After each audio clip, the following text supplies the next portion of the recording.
mansions grand and great designs, but none have room for me. They see a world where everybody's rich and smart and young, but if I live to see such things, too late for me they come. In recent months, more than 1 million people, most of them young, have protested against a new economic order called globalization. This represents one of the greatest in the 60s. Surely never before has the human race enjoyed such amazing capacity to create wealth and reduce poverty. Yet never before has the gulf between rich and poor been so vast and inequality so widespread. The facts of globalization are revealing. A small group of powerful individuals are now of Africa. Just 200 giant corporations dominate 1/4 of the world's economic activity. General Motors is now bigger than Denmark. Ford is bigger than South Africa. Unseen by shoppers in the high street, the famous brands of almost everything from running shoes to baby clothes are now made in very poor countries with cheap labor, at times bordering on a form of slave labor. Tiger Woods, the golfer, is paid more money to promote Nike than most of the entire workforce actually making Nike products here in Indonesia. Is this the global village we are told is our future? Or is it merely an old project that used to be run by the divine right of kings and is now run by the divine right of multinational corporations and by the financial institutions and governments that back them? This film is about these new rulers of the world, and especially their impact on one country, Indonesia.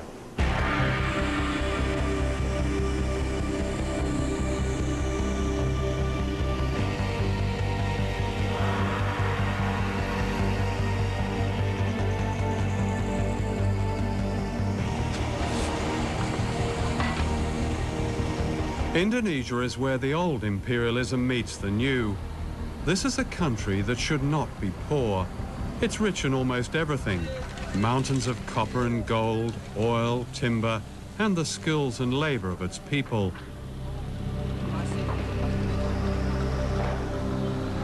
Colonized by the Dutch in the 16th century, Indonesia was plundered by the West for hundreds of years, a debt that is yet to be paid back. Ratusan tahun lamanya Indonesia itu dihisap oleh negara-negara utara. Bukan hanya Indonesia, semua negara-negara kulit berwarna. Sehingga Barat menjadi kuat, menjadi makmur, menguasai keuangan dan perdagangan sampai sekarang. Nah, sekarang didikte oleh IMF, oleh Bank Dunia. Negeri yang begini kaya diubah menjadi negara pengemis sekarang, Indonesia. Karena tidak adanya karakter pada elit.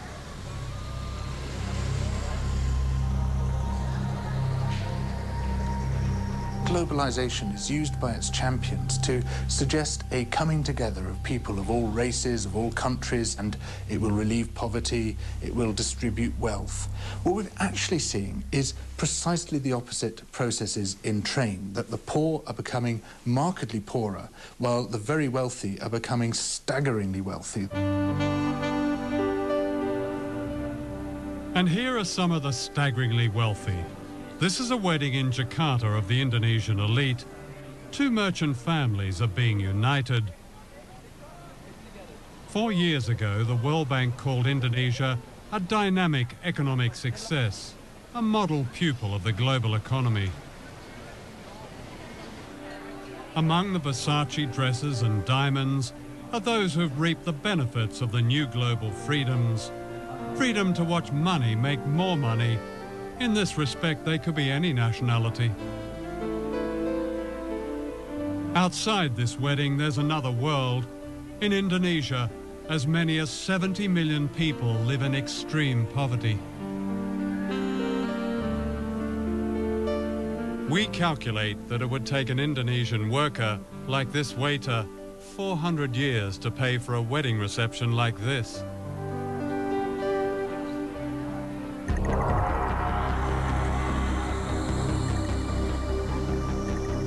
Less than 5 miles away is the backyard of the global economy, the site of the dynamic success you don't see. This is a labour camp that's home to workers who make the clothes we buy in the high streets and shopping malls. This is the human price paid for our fashionable trainers, our smart shirts, our jeans with a tag that says, "Made in Indonesia." Young people living here who make the famous brands are paid on average the equivalent of 72 pence a day, about $1. That's the legal minimum wage in Indonesia. According to the Indonesian government, it's just over half a living wage.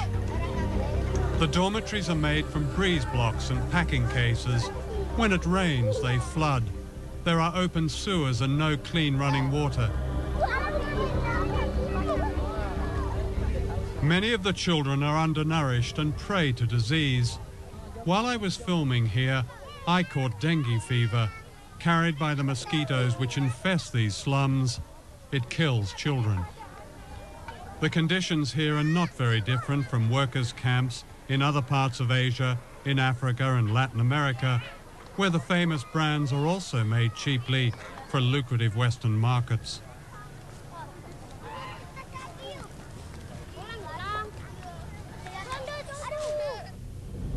And this is where they work, in what is called an economic processing zone, which means a vast area of sweatshops. The factories may look modern, but once you step inside, you feel the claustrophobia of the workers, the sheer frenzy of their production, and you see their fatigue. John Pilger.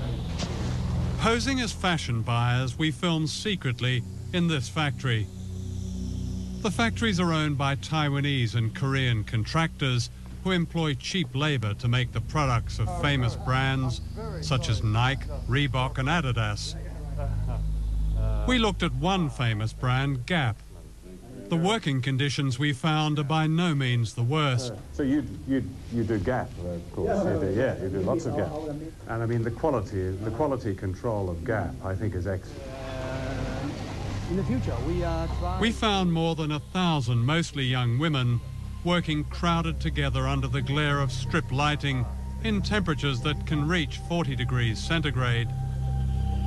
The only air conditioning is upstairs where the bosses are. Working hours can vary and can be increased dramatically when an urgent export order has to be met. We surveyed 5 factories regarded as typical, and I interviewed workers from all over Jakarta.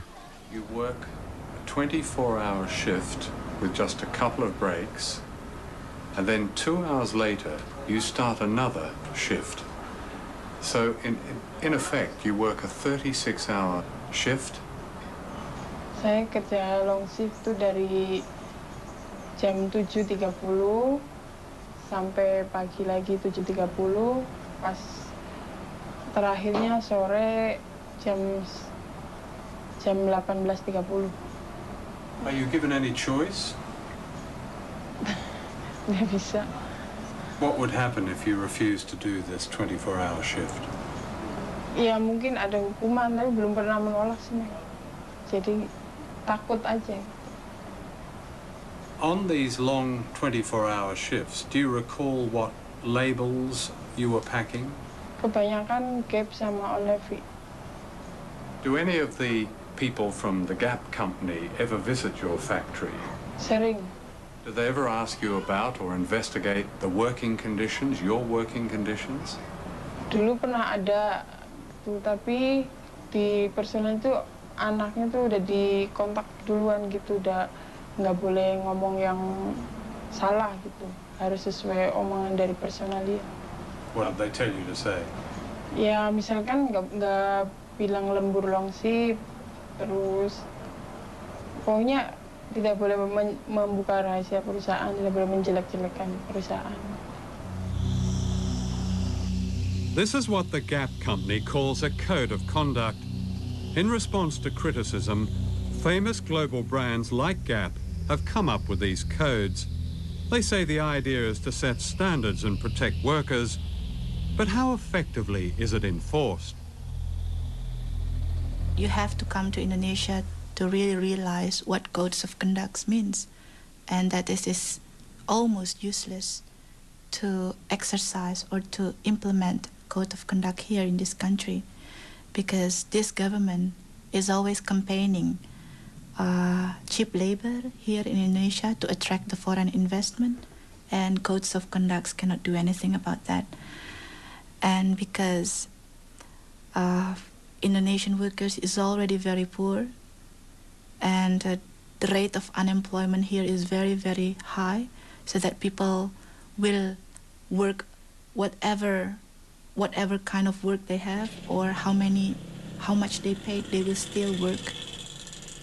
The Gap company stipulates a maximum working week of 60 hours. It says workers may refuse overtime without any threat of penalty. Are there people who do extraordinary shifts, like much more than 12 hours, even up to 24 hours? Ada kemarin QC juga ya, finishing itu dari jam 8 sampai jam 12 malam. Sampai jam 12 malam karena dengan alasan ini mesti diekspor. Kondisi mereka berdiri dari jam 8 sampai jam 12 itu berdiri, nggak ada duduk. Standing. Iya. Is that common?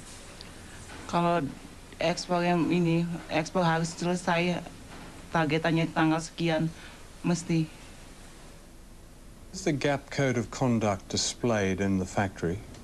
Pasang sama sekali, bahkan peraturan perusahaan pun tidak ada yang dipasang di tingkatan pabrik. Nggak ada. Nggak usah kode etik. Peraturan di dalam perusahaan itu nggak pernah dilihatin dengan kami, apalagi kode etik dari suatu barang. These boxer shorts were made in one of the factories we investigated. Before we left London, we bought a pair at a Gap store in Oxford Street for £8. Out of that £8, an Indonesian worker gets less than 4 pence. It's the same for running shoes that sell for £100. Out of that £100, a worker gets around 40 pence. That wouldn't even buy the laces. Ya, kami kaget, benar-benar ya. Oh, ternyata kami dalam satu celana ini kami bisa menguntungkan pengusaha begitu banyak, apalagi ribuan celana. Sehari minimal kami harus menghasilkan 3.000 celana. Itu minimal. Last year, the chief executive of Gap earned more than $5.5 million. The profits of Gap were $1.38 billion. And this is typical of many multinational companies. In order to protect the workers in this film, we have not named the factories we investigated. In Indonesia, as in other countries which have sweatshop economies, workers who speak out face the danger of victimization from contractors and violence from anti-trade union forces. Dita Sari, a trade union leader, was herself imprisoned and tortured. Codes of conduct must be monitored by trade unions. How could you monitor codes of conduct if trade unions is still weak, if the police is surrounding their activists, and if they're facing repression whenever they operate? We asked the Gap company for an interview, but they declined, saying it was unfair not to identify the factories as they couldn't verify our evidence. We sent them a list of questions, and they supplied this statement. Gap says it employs one of the most comprehensive factory monitoring programs in their industry. For some manufacturers, our standards are too tough, and we refuse to do business with them. We prefer to work with them to fix the problem. We can't force them to comply. One of the things that we can do to take action in support of better conditions for people in developing countries is, when we buy anything, ask the retailer where this product comes from, under what conditions it's produced. Write to the company that made the product And so you want assurances that this comes from a factory that treats its workers well, that gives its workers rights to be able to form trade unions, etc. And these are some very basic ways in which we can act as informed consumers. I'm not afraid to bend my back. I'm not afraid of dirt, but how I fear for lack of honest work.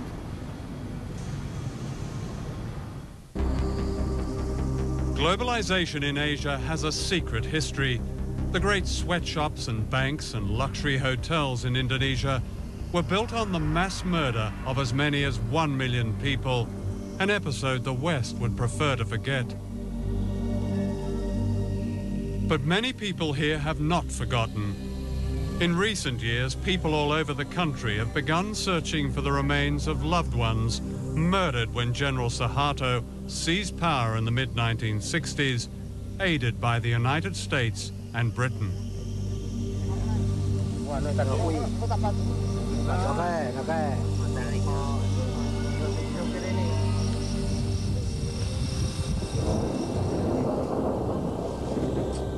Until recently, the truth of this episode has remained so secret that this is the only known photograph of the atrocities.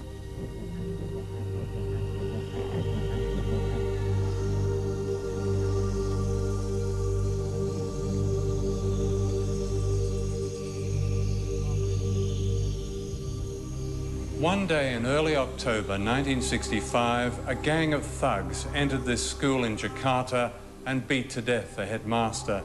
He was suspected of being a communist. His murder was typical of the slaughter of more than 1 million people, teachers, students, civil servants, peasant farmers. Described by the CIA as one of the worst mass murders of the 20th century, the origins of this terrible episode have been covered in mystery. Certainly it brought to power General Suharto. But what is now emerging is the extent to which he was secretly backed by the United States and Britain and by Western business leaders. Within a year of the bloodbath, Indonesia's economy was effectively redesigned in America, giving the West access to vast mineral wealth, markets and cheap labor, what President Nixon called the greatest prize in Asia. To Western business, the great value of General Suharto was that he succeeded in getting rid of the founder of modern Indonesia, Ahmed Sukarno, a nationalist who believed in economic independence for his people. He kept the great Western corporations out of Indonesia and threw out their agents, the World Bank and the International Monetary Fund. It was only when one of his generals, Suharto, seized power that the door was open to Asia's greatest prize.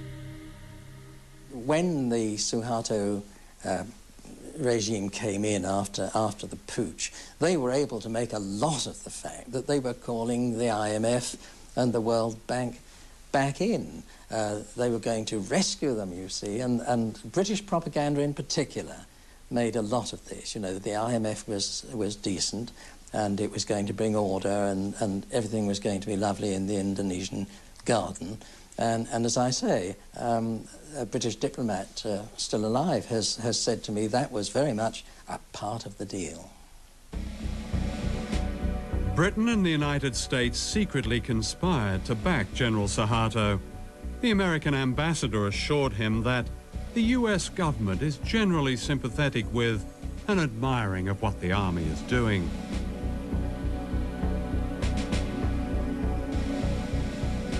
Thousands were rounded up. What was not known at the time was later revealed by American officials. The CIA had supplied a list of 5,000 opponents to be assassinated, and embassy officials ticked off their names as they were murdered. The British ambassador recommended a little shooting as an essential preliminary to effective change. In the first few days, the British sources in particular purported not really to know what was going on. Of course they knew what was happening. I mean, there were bodies being washed up on the lawn of the British consulate in Surabaya. There were bodies floating all over the Malacca Strait and so forth. A man called Hadi Broto, a lieutenant colonel or something, was anxious to take some troops, Indonesian troops, from the east coast of Sumatra, from the northeast coast of Sumatra, to east and central Java, so that they could take part in what we now know was this terrible Holocaust, really. He found a Panamanian ship, and the ship sailed with the troops down the Malacca Strait, escorted by 2 British warships. So the British were directly involved in, as what you describe, as a Holocaust? Well, I would count that some sort of involvement, wouldn't you? The American press reported these events not as a crime against humanity, but in terms of their economic advantage to the West. Time magazine called them vengeance with a smile, and the West's best news for years. Others described a gleam of light in Asia. The seeds of globalization were planted in the bloodbath. In 1967, the Time Life Corporation sponsored a conference in Switzerland that planned the corporate takeover of Indonesia. It was attended by the most powerful businessmen in the world, such as David Rockefeller. The giants of Western capitalism were represented: the oil companies, the banks, General Motors, British Leyland, ICI, British American Tobacco, Lehman Brothers, American Express, Siemens. Across the table were Indonesian leaders approved by General Suharto. For Western business, it was the start of the gold rush, which later became known as globalization. No one mentioned the killing of 1 million people.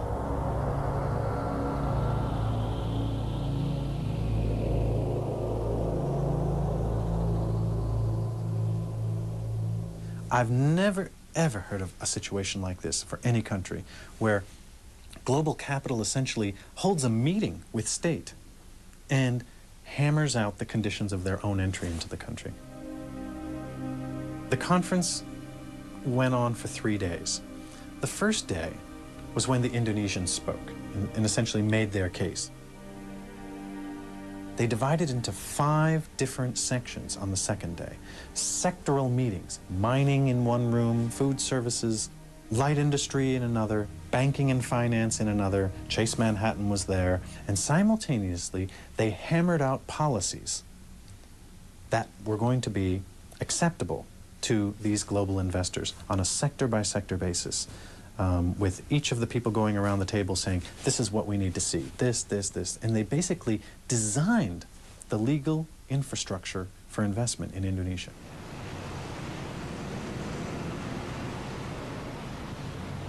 Was the foreign business community here aware that they were dealing not just with a corrupt, nepotistic dictatorship, but also with a mass murderer?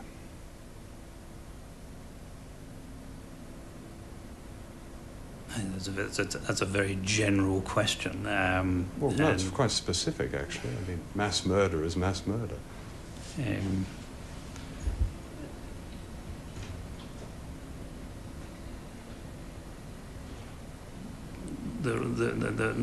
The fact that many people have died in Indonesia in unfortunate, tragic circumstances at the directly or indirectly as a result of the previous regime is hugely unfortunate. Whether if foreign investment had not been here, that would have prevented in any way those events occurring. Nobody has perfect vision on what might have been.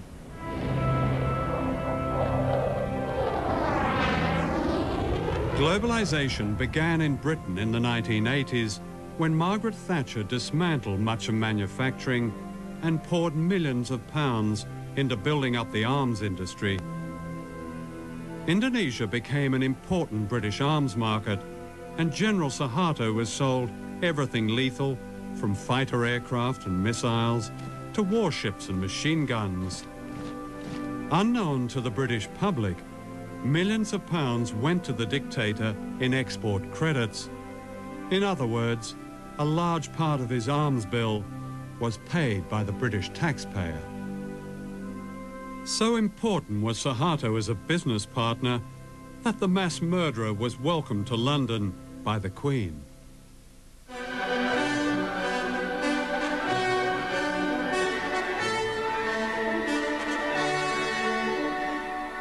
Who are the new rulers of the world?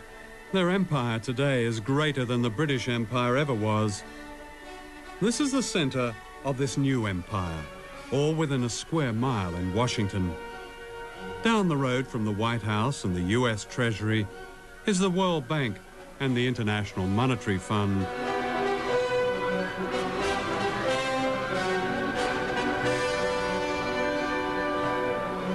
These two bodies are the agents of the richest countries on earth, especially the United States. The World Bank and the IMF were set up near the end of World War II to rebuild the economies of Europe. Later they began offering loans to poor countries, but only if they privatized their economies and allowed Western corporations free access to their raw materials and markets. Debt has really been used as an instrument in order for the IMF and the World Bank to get their policies implemented in many developing countries. And we're into a situation now where the poorest countries are in a cycle, a vicious cycle of poverty. They can't get out. And the kind of debt cancellation that's been given still will not allow them to get out of this poverty trap. It's not a question of debt forgiveness, because actually many of the debts were incurred under pressure from the international institutions or were given in collusion with governments which weren't acting in the interests of their people. Let me ask you, do you know the difference between Tanzania and Goldman Sachs? Tanzania is a country that has a gross national product of $2.2 billion and shares it between 25 million people. Goldman Sachs is an investment firm which has annual profits of $2.2 billion and shares them among 161 partners. That's the world we're living in now.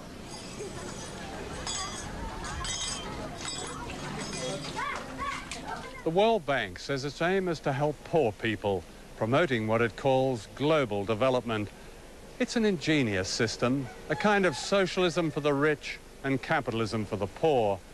The rich get richer on running up debt, cheap labor, and paying as little tax as possible, while the poor get poorer as their jobs and public services are cut back in order to pay just the interest on debt owed by their governments to the World Bank.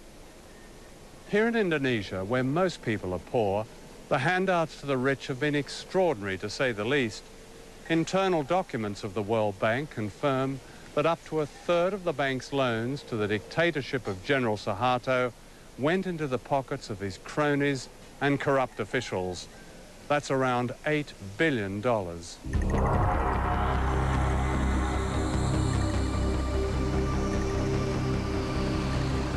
Globalization means that capital, big money, can be moved anywhere at any time without warning.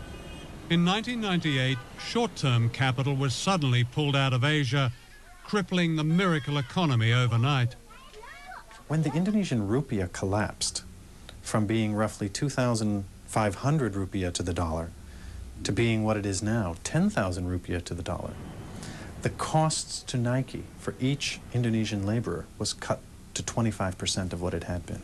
And Nike got a great discount on Indonesian labor as a result, and did not unilaterally raise Indonesian wages to the same standard they had been prior to the devaluation of the rupiah. With the economy collapsed and Indonesia on the verge of revolution, Suharto was forced to step down, having already stolen an estimated $15 billion.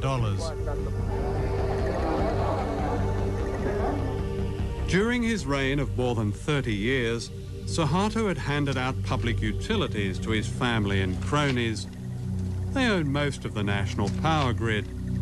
Nothing was overlooked, from TV stations to a monopoly on taxis. Driving from Jakarta Airport, you even paid a toll to Suharto's daughter. These unfinished buildings are monuments to a corruption on a scale unheard of in modern Asia, to what the World Bank called the miracle economy. The bank presents itself as an economic development agency focused on the reduction of poverty. But in fact, the bank operated during the entire Cold War as an institution that distributed resources to mostly authoritarian regimes in the Third World that supported the West in the Cold War. So you had the irony of the West claiming that what they were defending in the Cold War was democracy and a certain vision of freedom, but doing so by upholding dictatorships like Indonesia around the world. What they did was they had plenty of projects, some of which surely were valuable, many of which were not. Every one of these projects, from the Indonesian government officials' point of view, was an opportunity to skim, to live a luxurious life, and the accumulated theft over the course of Suharto's new order, roughly 3 decades, was $10 billion that's unaccounted for, out of a total of about $30 billion that was loaned. And when I said to the Auditor General of the World Bank, what if a group of Indonesian citizens or even the government were to challenge the World Bank in the World Court over this loss of money? The citizens who bear the burden of this debt never got the money. Why should it still sit on their shoulders to be repaid? And his response was, we would be bankrupted. And I said, why? And he said, because this has gone on the world over. I went to Washington to interview the chief economist of the World Bank, Nicholas Stern.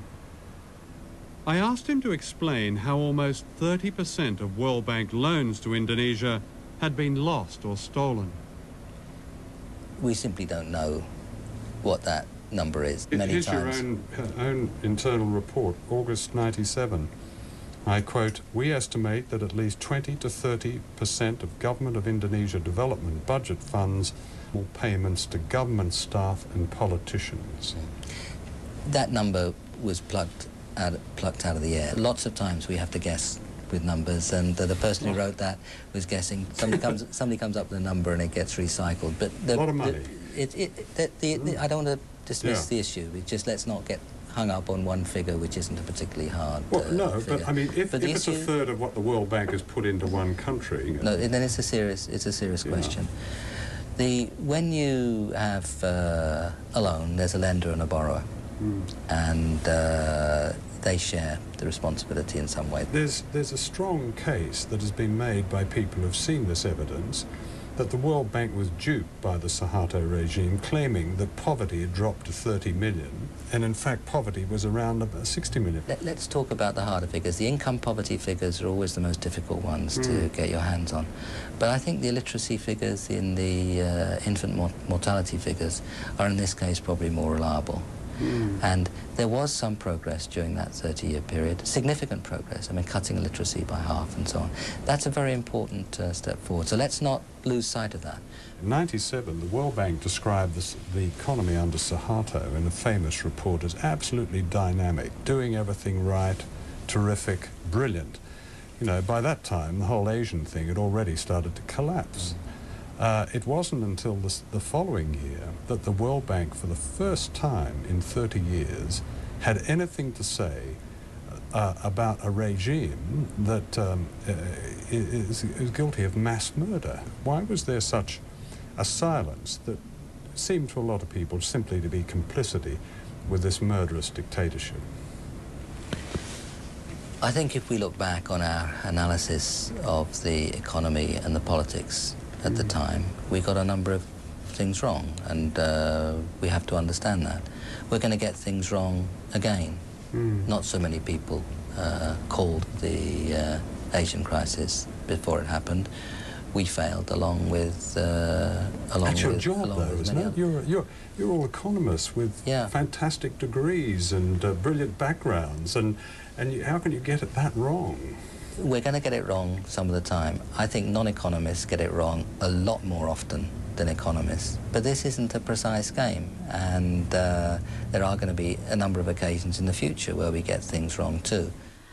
So globalization creates debts, and debts creates misery, creates unemployment, creates the crisis, creates privatization, a lot of states' enterprise being privatized. So people will have to pay more to have an access for instance, like health, education. So it's not natural. Debts is not natural. It's designed. So in effect, the money stolen by the Suharto family is being repaid. Yeah. By us, by the children. But none have room for me. Every day, more than $100 million is transferred in debt repayments from the poorest countries on earth to the richest. It is a debt that can never be paid back.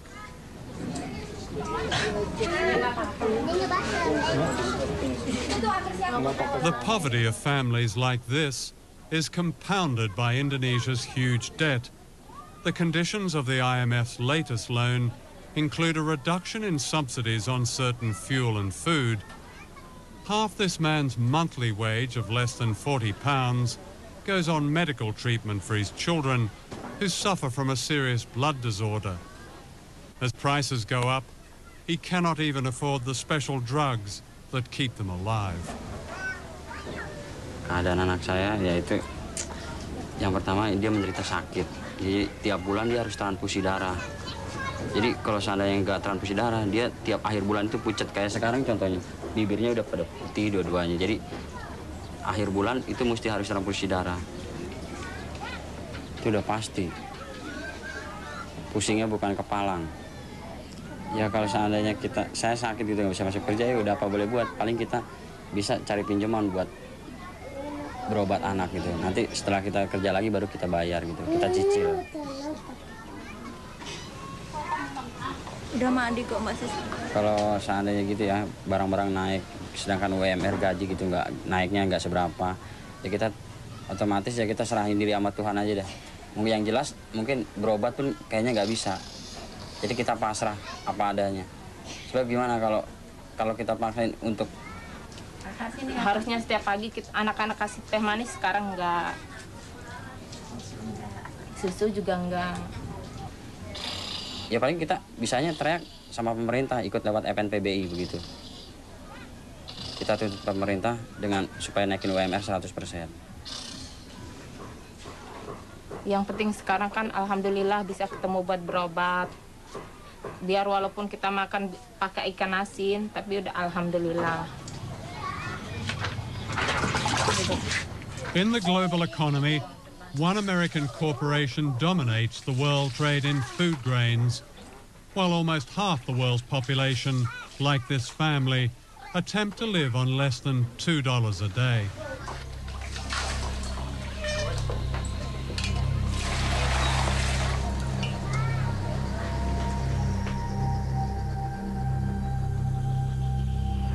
What do you say to those 17 million people who called for a complete, and I repeat, complete cancellation of debt as the only way to lift the huge number of poor people in the world out of poverty? I'd say two things. First, what will lift people out of poverty is not cancelling their debt, but what policies their countries pursue, whether they educate poor people, whether they give them health. And so the question, and then what sort of economies they try to run. Do they integrate them into the world economy, or do they run corrupt economies? Those are the primary determinants of how well countries will do. That is the answer what determines whether people get out of poverty. It can be done. It has been done. Should we cancel the debt? Canceling debt is one way of giving resources to poor countries. What I'd like to see is a much greater flow of resources to poor countries. I'd like to see the markets of the industrialized countries opened so that these countries where people are poor and can produce agriculture are able to export. That's what will get them out of poverty. The statement debt relief is the only thing that will get them out of poverty is wrong. It would help, provided it is accompanied by a whole set of other measures. But surely debt, even in one's own life, and especially a poor person's life, is the greatest cause of real poverty. No. And when you have a country devoting half its budget to paying off a debt, when you have the poorest countries in the world sending out millions of dollars into the rich world, surely as a priority, that debt has to be either relieved substantially or go altogether. Doesn't that make it just seems common sense to me? If I got that wrong? Yeah, you've got it wrong. Oh, let me explain. Okay. First of all, you are indebted, and I am indebted. And I would not be better off if I asked somebody to come and cancel my debt, because I'd never be able to borrow again. And debt is a normal way of borrowing in order to do things, purchase goods, invest, when you don't have the resources, and they'll generate an income and you'll repay. So the notion that all debt should be canceled is a bad one. Financial systems operate on the basis of debt that is paid. The Human Rights Commission of the United Nations, in a very comprehensive report, said, and I quote, "The institutions of globalization have yet to seriously address the issue of human rights in a democratic fashion. Globalization has caused global conditions of inequality and discrimination." What's your response to that? I simply can't respond because I have no idea what evidence they're referring to. Human globalization has caused discrimination? I'd have thought it was the opposite. I'd have thought that... No, for instance, they singled out workers in third world economic processing zones. Again, part of a prescription, may not be IMF prescription, but certainly part of a global prescription, in which it said these workers were prey for exploitation, and because unemployment, for instance, they mentioned Indonesia, had been forced down by the so-called economic crisis of the late 90s, their human rights were lost. No, Indonesia grew as a result of integrating into the global economy from the 60s on, and incomes in Indonesia rose. It was a dictatorship.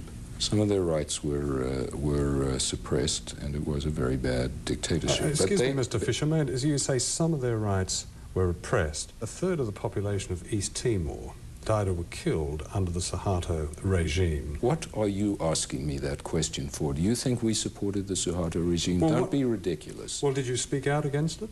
Did your institution, the IMF, speak out? The World Bank didn't. The first time after 30-odd years in there, the first time they spoke out was 1998. What did the IMF say about it? When the IMF went into Indonesia, it insisted on a removal of a host of corrupt practices that began to weaken that regime. It was not an intended consequence, but it was intended that we went in and helped remove the corrupt practices in a variety of monopoly areas.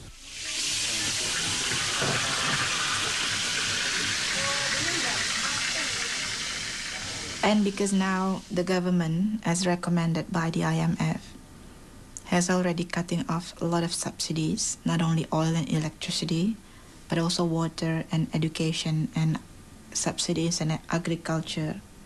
So it means that the workers, if they have sons or daughters, they have to pay more if they want to put their children to school. Before, of course, people eat 3 meals a day, but now they have to also make efficiency. So they eat, instead of 3, they eat twice a day. And or they reduce the quality of the food. So that's why maybe the level of productivity is getting lower, because people are getting poor and getting tired, and if you are tired, you cannot work properly.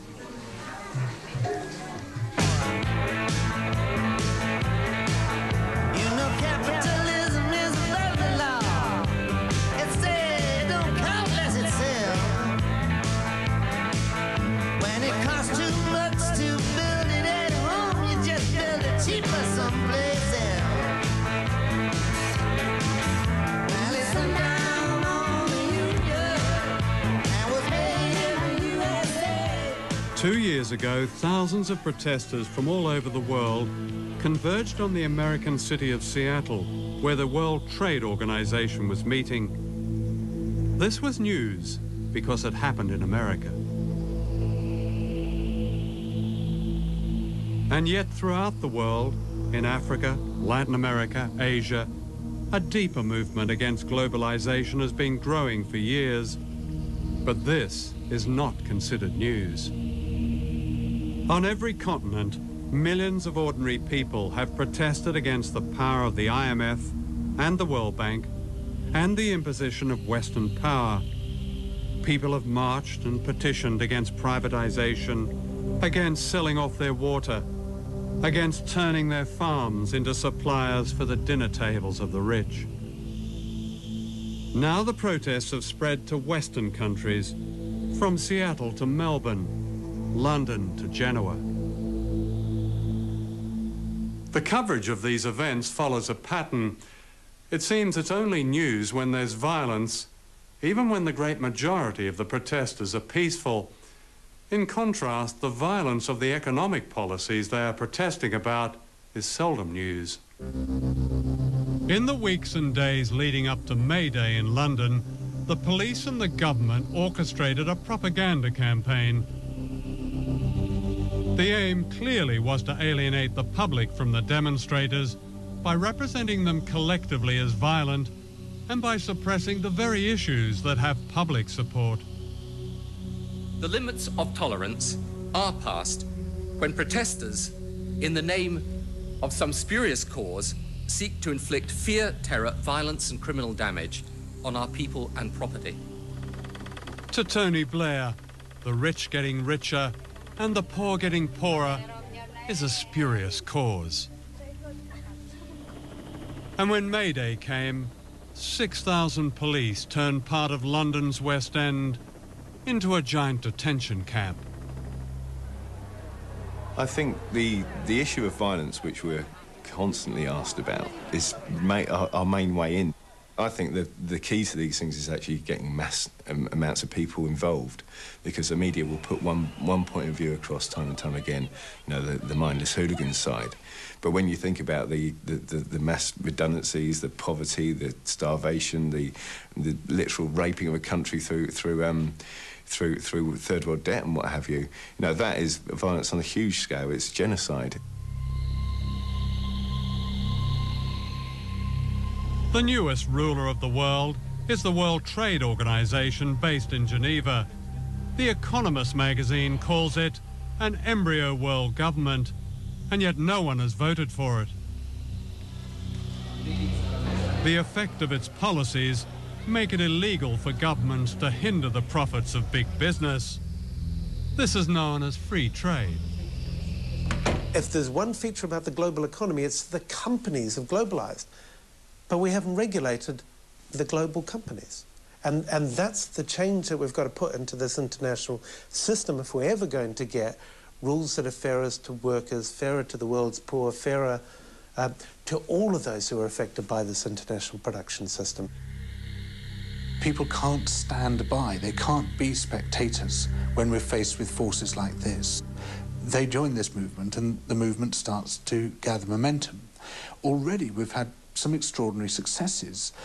We managed to stop the implementation of a crazy idea called the Multilateral Agreement on Investment, which would have allowed corporations to sue governments for the removal of any law which they didn't like.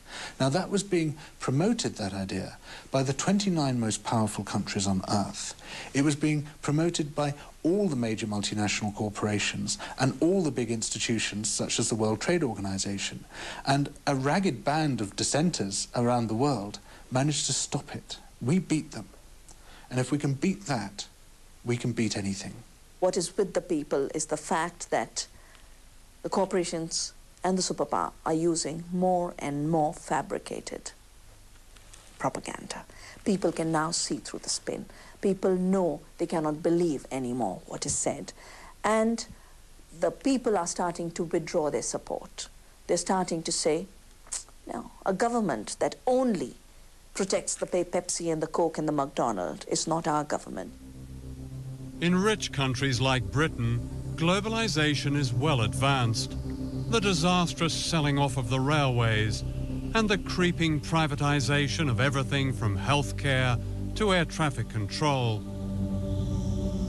The financial pages celebrate a booming economy, yet 1 in 5 British children grows up in poverty. More than 10 million Britons live in poverty. And this is said to be a spurious cause. All over the world, millions of ordinary people are asking why they have no say in decisions that bring hardship to their lives. They don't accept the view of President Bush and Prime Minister Blair that there's no other way. In Britain, the fact that only 25% of the electorate voted for the Blair government is part of this great unease. Why, people ask, should we accept a system of winners and losers, a system that puts a dollar sign on every public service and almost every human value? Why not abolish the World Bank and the IMF and the World Trade Organization and replace them with genuine trade and development institutions that are democratically accountable? And why not cancel a debt that condemns nations like Indonesia to poverty and disease?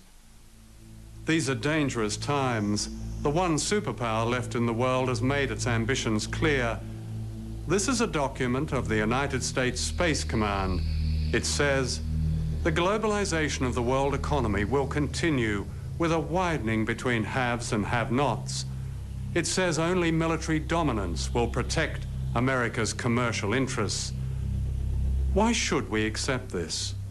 Why should our children have to face these divisions and dangers? None of them is God-given. All of them can be changed.